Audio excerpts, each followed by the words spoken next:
बिस्मिल्लाहिर्रहमानिर्रहीम। अस्सलामुअलैकुम। परदेसी न्यूज़ के साथ मैं हूं साजिद अली। रियाज की मशहूर ज़माना गाड़ियों की मारस हय्यन नसीम में जो वाक़या था उसको 44 साल के बाद सऊदी हुकूमत ने बंद कर दिया। इसके बंद करने की मेन वजह जो बताई जा रही है कि ये इलाका अब बहुत गुंजान हो चुका है और यहाँ पर गाड़ियों की मारस की वजह से काफ़ी ज़्यादा रश लग जाता है और रोडें ब्लॉक हो जाती है। इसी को बुनियाद बनाकर सऊदी हुकूमत ने काफ़ी टाइम से इस पर फैसला किया था और आज उसको नाफिजुल अमल कर दिया गया और हय्यन नसीम की मशहूर ज़माना मारस को बंद कर दिया गया। अब नया मारस हय्यल कादिसिया में बनाया गया है सऊदी हुकूमत की तरफ से और तमाम की तमाम दुकानें और गाड़ियाँ हय्यन नसीम से हय्यल कादिसिया ट्रांसफ़र की जा चुकी है। हय्यन नसीम का ये मारस आज से 44 साल पहले बनाया गया था। ट्विटर पर सऊदी शहरियों का इसके बारे में बहुत दिलचस्प सी बातें कर रहे हैं।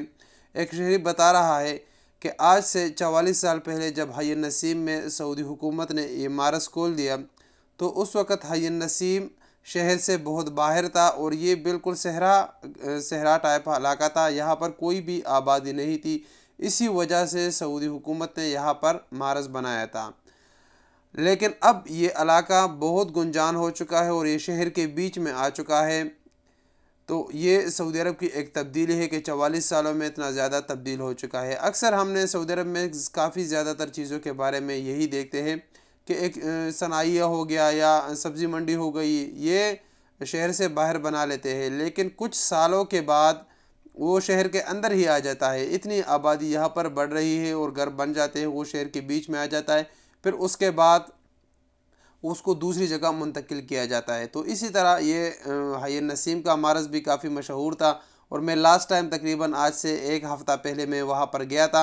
वो मेरा फ़र्स्ट टाइम भी था और लास्ट टाइम भी था क्योंकि मेरे एक दोस्त ने गाड़ी ली थी, उसकी वो नकल मुल्किया वगैरह करवाना था तो इसलिए मैं उधर गया था। लेकिन वो बिल्कुल अभी शहर के बीच में है और वहाँ पर गाड़ियों को पार करने की तक जगह मौजूद नहीं थी। तो इसी वजह से सऊदी हुकूमत ने उसको अभी हय्यल कादिसिया ट्रांसफ़र किया है। तो लिहाजा आपको मारस जाना हो तो हय्यन नसीम को अभी आप भूल जाए। अगर आपकी गाड़ी का किसी भी किस्म का लेन देन हो तो आप हय्यल कादिसिया में मारस में अभी जा सकते हैं। तो ये एक मालूमात थी जो आप लोगों के साथ शेयर की। अस्सलाम वालेकुम वरहमतुल्लाहि वबरकातुहू।